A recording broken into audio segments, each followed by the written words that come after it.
Assalamualaikum warahmatullahi wabarakatuh. Halo kawan aksi, Sampurasun. Selamat datang di podcast Aparatur Muda. Hari ini, hari ini tuh spesial banget tau, karena saya ditemani sama teman-teman seperjuangan para CPNS yang lagi seru-serunya menjalani masa latsar. Kita akan ngobrol ngobrol jujur ya, bagaimana rasanya mengimplementasikan nilai berakhlak di unit kerja masing-masing. Pertama, mungkin saya akan nanyain dulu ya. Berakhlak itu kan ada beberapa nilai. Yang pertama adalah berorientasikan pelayanan, kemudian akuntabel, kemudian kolaboratif, kemudian harmonis, kemudian loyal, kemudian kompeten, dan yang terakhir adalah adaptif. Mungkin kita akan dimulai dengan yang pertama, yaitu mengenai berorientasikan pelayanan.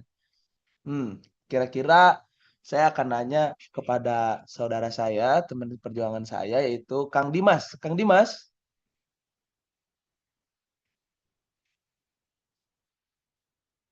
halo Kang Dimas, boleh dinyalain? Iya, Kang Nah, Dalan. Kang Dimas, Kang Dimas sendiri, bagaimana menurut pandangan Kang Dimas mengenai nilai berorientasikan pelayanan di tengah-tengah kesibukan Kang Dimas menjalani pekerjaan di unit masing-masing, bagaimana cara mengimplementasikannya tuh Kang Dimas? Boleh sharing nggak ke teman-teman semua? Baik, Kang Dalan. Jadi kalau kita bicara tentang berorientasi pelayanan di lingkungan saya, tempat saya bekerja itu di Bapenda atau di Samsat ya. Nilai ini terasa langsung di lapangan karena kita berinteraksi langsung dengan masyarakat setiap harinya. Nah, untuk berorientasi pelayanan sendiri, kita ini dituntut untuk memberikan layanan yang cepat, jelas, dan tidak berbelit-belit. Misalnya, saat wajib pajak datang ke Samsat untuk membayar pajak kendaraan, kita harus memastikan mereka mendapatkan informasi yang mudah dipahami, alurnya jelas, prosesnya efisien. Kita juga harus responsif kalau ada pertanyaan atau kendala. Langsung dibantu sampai selesai. Gitu, Kang Galan. Oh, baik. Berarti secara tidak langsung bahwa berorientasi pelayanan ini Kang Dimas sudah menjalankannya di OPD Bapenda ya, Kang Dimas? Betul, Kang Galan. Sudah dilaksanakan di OPD saya tempat bekerja. Baik. Kemudian kita lanjutkan dengan nilai selanjutnya. Nilai selanjutnya adalah akuntabel. Akuntabel sendiri, kira-kira saya mau nanya dari Akang yang paling ganteng, mungkin ya, Kang Rian. Kang Rian sendiri sebelumnya boleh tahu di dinas apa? Oh ya, halo semuanya. Nah, saya ini kebetulan sekarang lagi CPNS di Dinas Perumahan dan Permukiman. Nah, Nah, terkait mengenai akuntabel nilai sendiri, akuntabel sendiri, khususnya di bidang saya, sebelumnya akuntabel ini bisa dikatakan dengan dihubungkan bisa dengan data-data. Nah, akuntabel di sini dimaksudkan yaitu menjaga rahasia dari data-data di kepegawaian. Jadi kita tidak boleh menyebarkan data-data pegawai lain ke pegawai lain lagi. Jadi kita harus menjaganya dengan sangat ketat maupun sangat erat dan tidak bocor. Begitu Kang Galan. berarti Kang Dimas ini di dinas di Disperkimnya ini mengurusi mengenai kepegawaian ya Kang Dimas ya? Betul Kang. Oke, itu dari nilai akuntabel. Kemudian selanjutnya dari nilai kompeten. Adapun nilai kompeten, saya mau nanya dari Akang yang paling manis senyumnya ini boleh Akang Galih? Sebelumnya Kang Galih boleh diperkenalkan sedikit di badan apa, kemudian mengenai nilai akuntabel di keseharian selama menjalani CPNS ini seperti apa Kang Galih? Silakan Kang Galih. Baik, terima kasih Kang Galan atas waktu yang telah diberikannya. Mungkin di sini saya akan menjelaskan sedikit lah tentang kompeten dan adaptif ya di bidang perencanaan. Khususnya saya kan sekarang lagi tugas di Bapeda Provinsi Jawa Barat. Nah, dari dua nilai ini sebenarnya saling berkaitan ya dan tidak bisa dipisahkan. Kalau dari sisi adaptif ya, kita dituntut untuk mampu mengikuti dinamika perubahan yang sangat cepat. Nah, di dunia perencanaan, perubahan itu bisa datang dari kebijakan pusat, arah pembangunan daerah, sampai kebutuhan masyarakat yang terus berkembang. Misalnya nih, Kang Galan, ketika ada perubahan prioritas nasional atau isu strategis baru, kita harus cepat menyesuaikan dokumen perencanaan seperti PKPD atau Renstra tanpa mengurangi kualitas perencanaannya. Nah, dari sisi kompeten nih, dari sisi kompeten, karena adaptif saja tidak cukup kalau tidak didukung dengan kemampuan yang memadai. Nah, sebagai perencana, kita harus benar-benar memahami regulasi, mampu mengolah dan menganalisis data, serta menyusun program yang tepat sasaran.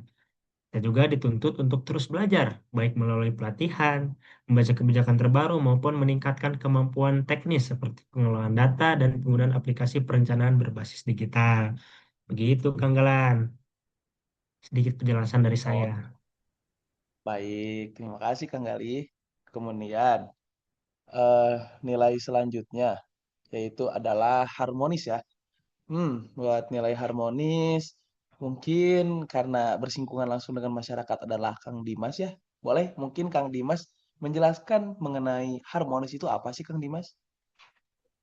Nah, jadi kalau dari sisi harmonis ini, lebih bagaimana kita membangun suasana yang nyaman, baik itu dengan masyarakat maupun antar pegawai di tempat kita bekerja. Kita harus bersikap ramah, sabar, dan menghargai siapapun yang datang tanpa membeda-bedakan.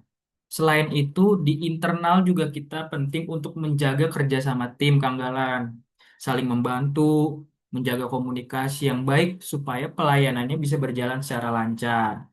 Karena pada akhirnya, pelayanan yang baik itu tidak hanya soal sistem dan kecepatan, tapi juga soal bagaimana masyarakat merasa dihargai, dilayani dengan baik. Jadi, ketika orientasi pelayanan dan sikap harmonis berjalan bersama, maka kepercayaan masyarakat terhadap Bapenda khususnya juga akan semakin meningkat, Kang Malan. Baik, penjelasannya sangat mantap. Kemudian nilai selanjutnya yaitu adalah loyal ya. Mungkin saya mau menanyakan kepada Akang yang paling jujur, paling setia, mungkin boleh dijelaskan oleh Kang Wirgan mengenai nilai loyal itu di kesehariannya Kang Wirgan itu bagaimana sih Kang Wirgan? Silakan. Baik, Kang Galan. Jadi kalau untuk nilai loyal itu sebetulnya nggak jauh-jauh dari kita ya, karena kan memang basic kita ini Purna IPDN ya, di mana selama 4 tahun ini kita selalu loyal terhadap apapun perintah dari dinas maupun dari instansi kita.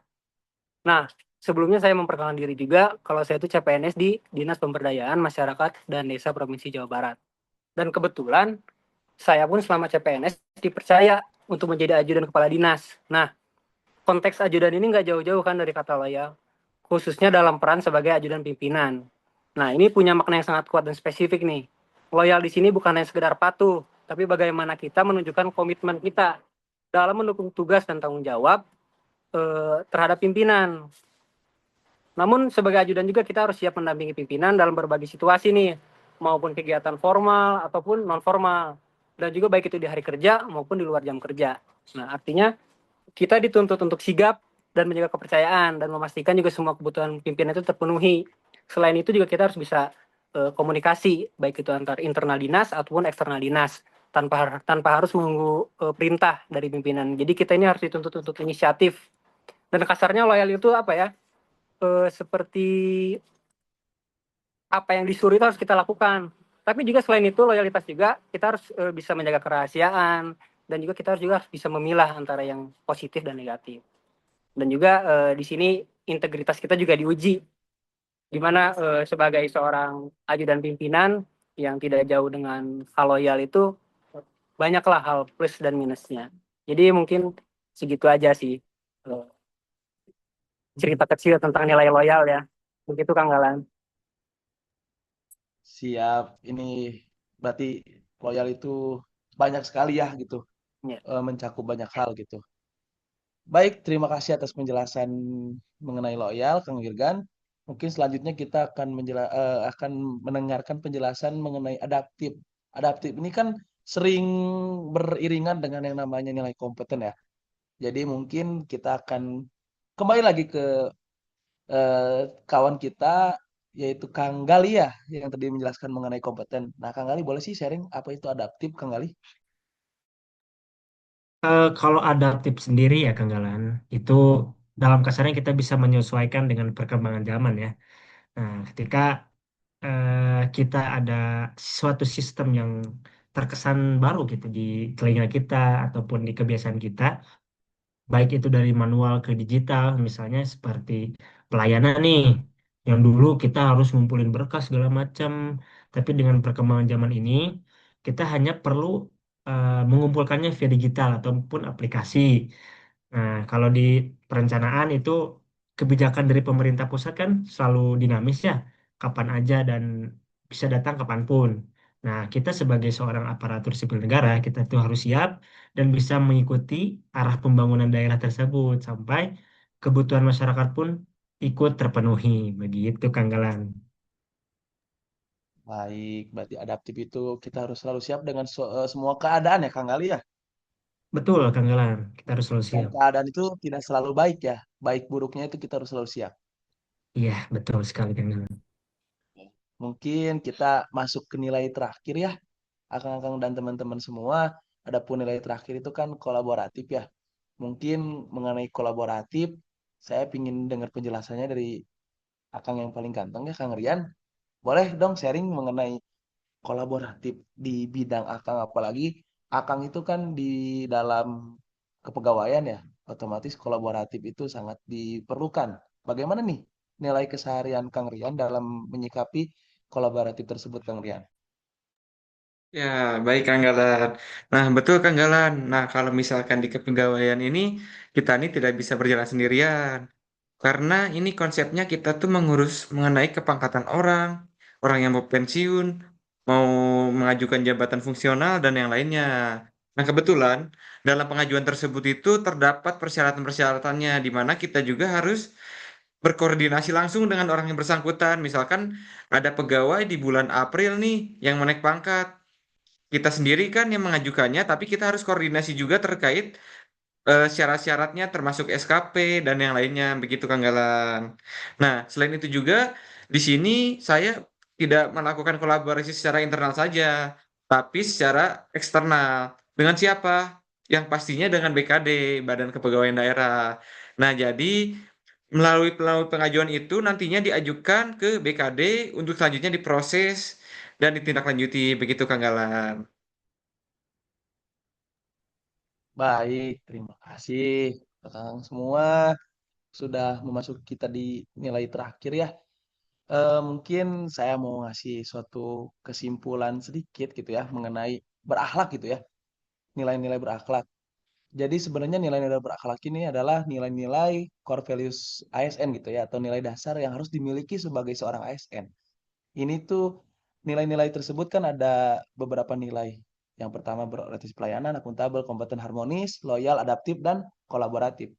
Di mana seorang ASN harus berorientasikan pada pelayanan. Pelayanan di sini itu kan kepada masyarakat. Dan masyarakat itu tidak hanya harus masyarakat yang istilahnya non pemerintahan. Seperti misalkan saya BKD, saya di dinas BKD ya, masyarakat yang dimaksud saya adalah masyarakat pemerintah apa pegawai di lingkungan pemerintahan Provinsi Jawa Barat. Sedangkan mungkin Kang Dimas yang langsung bersentuhan ke masyarakat itu masyarakatnya adalah masyarakatnya itu sendiri. Kemudian akuntabel.